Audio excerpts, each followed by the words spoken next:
तो बच्चों इसी कड़ी में अब देखिए प्रश्नावली 16.4 का सवाल नंबर 9। अब सवाल नंबर 9 हमसे क्या कह रहा है, ये हमसे कह रहा है देखो, यदि एक गोले का पृष्ठीय क्षेत्रफल दिया है उसने 5544 सेंटीमीटर स्क्वायर, तो गोले का आयतन ज्ञात करो। तो देखो सबसे बड़ी बात होती है गोले में त्रिज्या। अब त्रिज्या नहीं दी तो सबसे पहले हम त्रिज्या ज्ञात करेंगे, ठीक है ना। अब इसमें दी नहीं है तो पहले मान लेते हैं, है ना।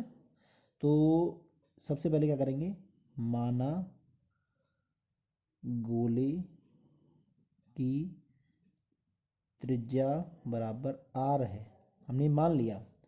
तो हमें दिया है, क्या दिया है कि गोले का पृष्ठीय क्षेत्रफल, गोले का पृष्ठीय क्षेत्रफल कितना दिया है उसने, 5544।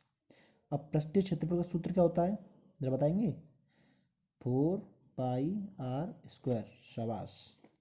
तो 5544 मान रख दो सारे, 4 × पाई का मान 22/7 गुणा r² बराबर 5544। ठीक है, उधर भेजो इन वैल्यू को। तो r² बराबर 5544, ये बट्टे का 7 इधर जाके कहाँ पहुँचेगा, गुणा में, और ये गुणा का 7 और ये गुणा का 22 कहाँ जाएगा, बट्टे में। ठीक है, अब काट लो।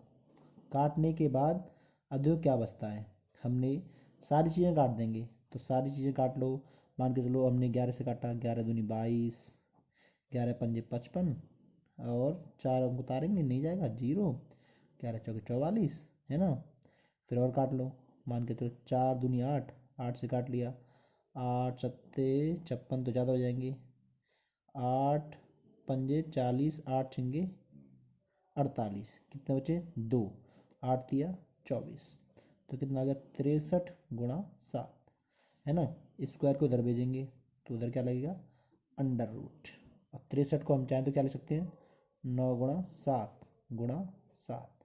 अब इसमें से क्या क्या बाहर आ जाएगा, 9 का वर्गमूल होता है 3, और 2 7 में से एक साथ बाहर आ गया, तो r बराबर हमारे पास क्या हो गया, 21।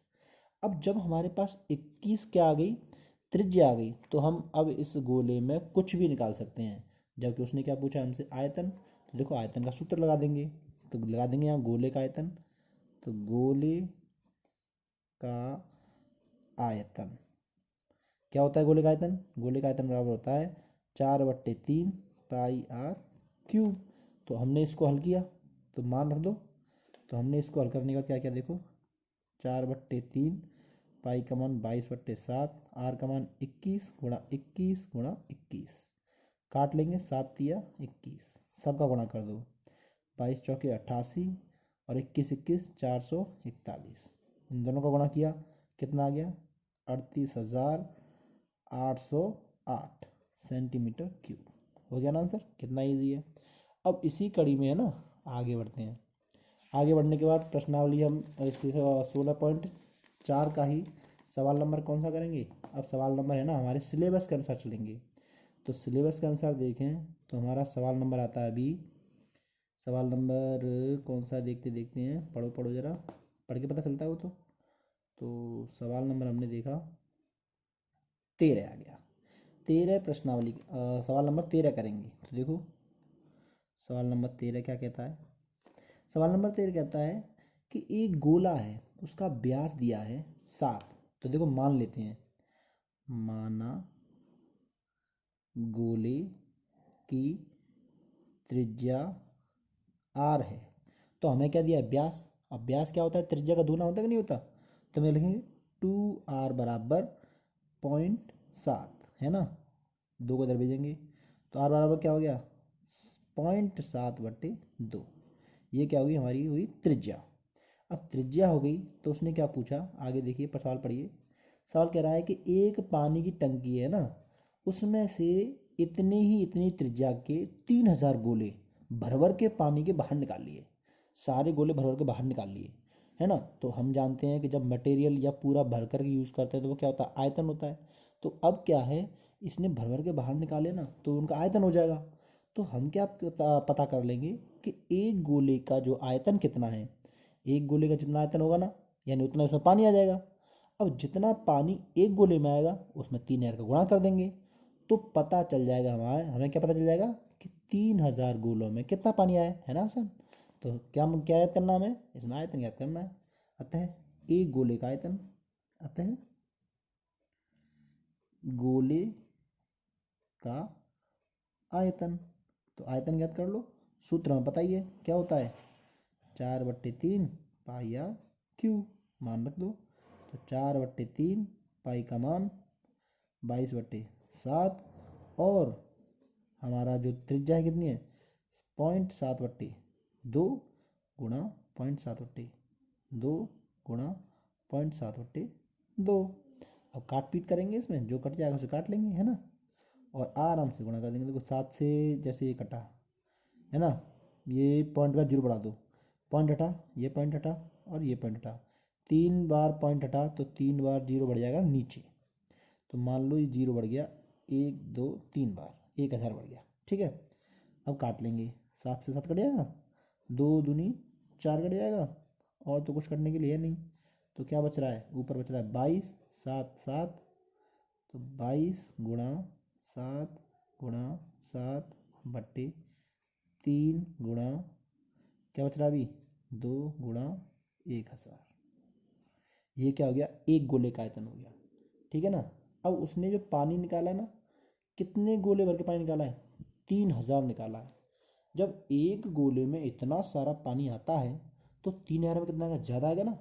तो ज़्यादा के लिए क्या करते हैं, गुणा, तो आराम से हम निकाल लेंगे। तो हमें लिख देंगे चूंकि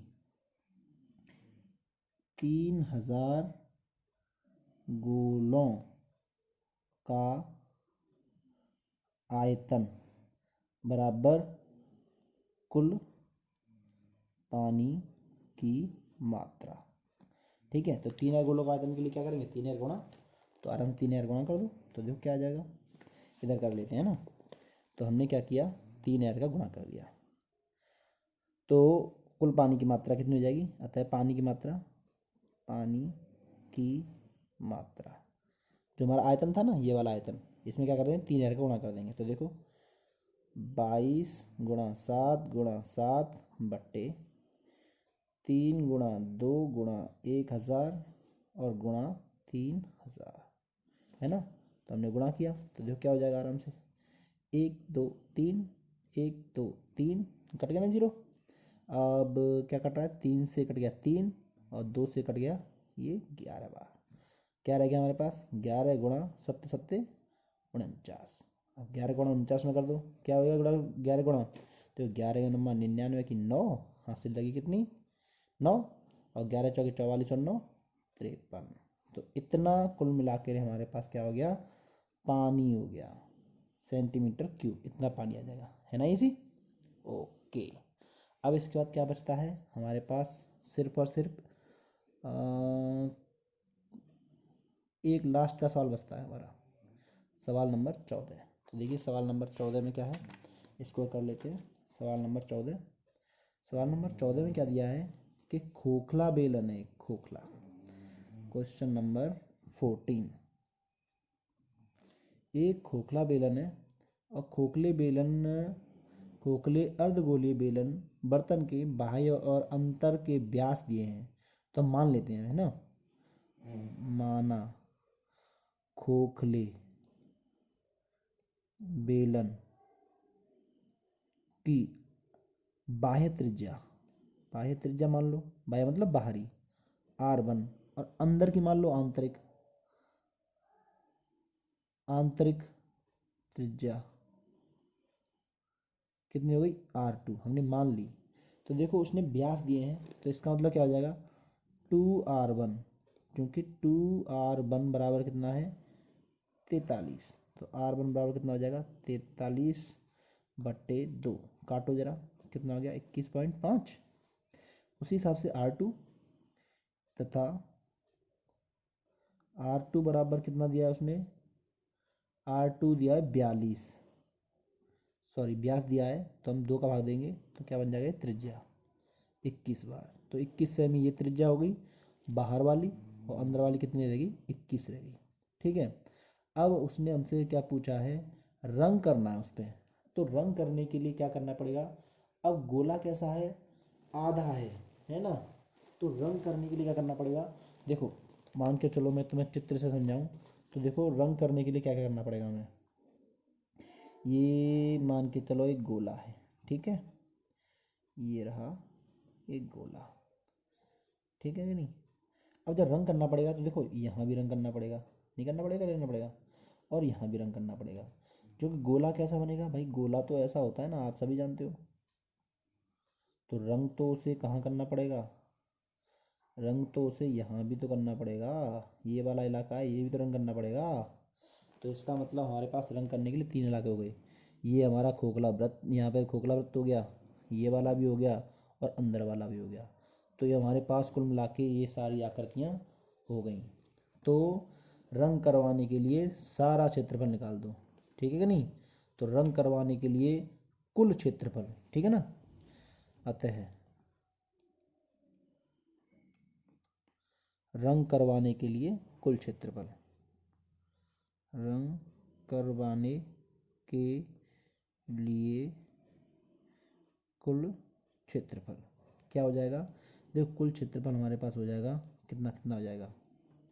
सबसे पहली बात 2πr² यानी इतने का, क्योंकि पूरे का 4πr² था ना, तो बाहरी बाहरी कितना हो जाएगा 2πr²। तो 2πr², ठीक है। अंदर वाले का पता करेंगे तो कितना हो जाएगा 2πr², ठीक है।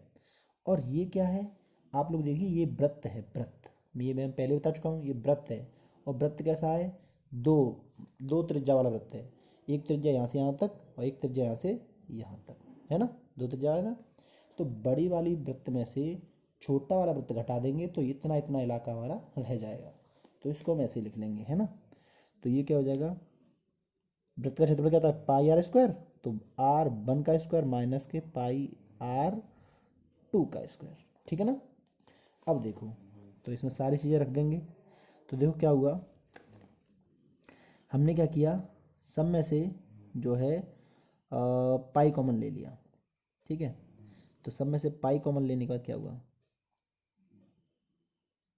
यहाँ बचेगा 2r1² प्लस 2r2², है ना, प्लस r1² माइनस r2²। अब देखिए क्या हो गया, पाई, है ना। देखो 2r1 और एक r1 कितना हो गया 3r1², और 2r2 में से एक r2 घट गया, कितना रह गया r2², ठीक है ना, हो गया ना इजी। अब इसमें क्या है, वैल्यू पुट कर दो और आंसर अभी आता है फटाफट से। देखो पाई का मान 22/7 रखा, 3 की जगह पे हमने रखा 3। r1 कितना है, r1 हमारा इतना है, ये रहा 21.5, अभी निकाला था ना। तो 21.5 का वर्ग हो जाएगा, 21.5 का वर्ग। और ये हमारा यहाँ हो गया कितना, माइनस, सॉरी ये 2r2 प्लस का था, ये माइनस का कम था, तो यहाँ है ना प्लस के बचेंगे। तो प्लस r2 कितना 21, तो ये 21 का वर्ग। अब देखो हल करो, तो 22/7, तो 3 का गुणा हो जाएगा कितने से 400, इसका वर्ग करने पर होता है 462.25, और 21 का वर्ग आप जानते हैं 441। तो इसका गुणा इसमें करेंगे, फिर इसको जोड़ देंगे, तो कितना आता है हमारे पास आता है 22/7। तो सबसे पहले क्या करेंगे, इसका गुणा इसमें करेंगे, फिर इसको जोड़ देंगे। तो कुल मिला के हमारे पास गुणा करके और जोड़ने के बाद आ जाएगा, कितना आ जाएगा, हमारे पास आ जाएगा 1827.75, ठीक है ना। तो इतना इलाका है जिस पर हमें रंग करवाना है। और रंग करवाने का क्या दिया उसने, खर्चा भी दिया है, कितना दिया है 7 रुपये प्रति वर्ग सेमी। इतना बड़ा इलाका है, 1 सेमी का खर्चा होता है कितना, सेमी स्क्वायर का खर्चा होता है 7 रुपये। तो इस टोटल का खर्चा कितना हो जाएगा भाई, 7 का गुणा कर दो, सीधी बात है। तो 7 का गुणा करने से क्या हो जाएगा, इसका आंसर निकल आएगा। अतः रंग करवाने का खर्च, तो यहाँ लिख देंगे अतः रंग करवाने का कुल खर्च, अतः रंग करवाने का कुल खर्च। तो क्या करेंगे, 7 का गुणा, तो हम कर देंगे इसमें 7 का गुणा। देखो ये होता है 22/7 गुणा 1827.75 गुणा 7, है ना। तो आसान है ना, अब तो कर लो जरा। अब ये क्या है, 7 रुपये नहीं है, उसने दिए हैं 7 पैसे, तो पैसे को रुपए में बदलने के लिए क्या करेंगे भाई, 100 का दे देंगे भाग, है ना। हो गया आसान। दूसरी बात, यहाँ से पॉइंट हटा, डबल जीरो बढ़ गया, 7 से 7 कटा। अब इसमें कुल आप काट पीट कर लोगे, तो काट पीट करने के बाद जो आंसर आएगा वो आएगा 402.11। इसका मतलब कुल जब रंग का खर्चा आएगा ना, वो आ जाएगा, हमारा रंग करने का खर्चा हो जाएगा 402.11। है ना आसान। धन्यवाद।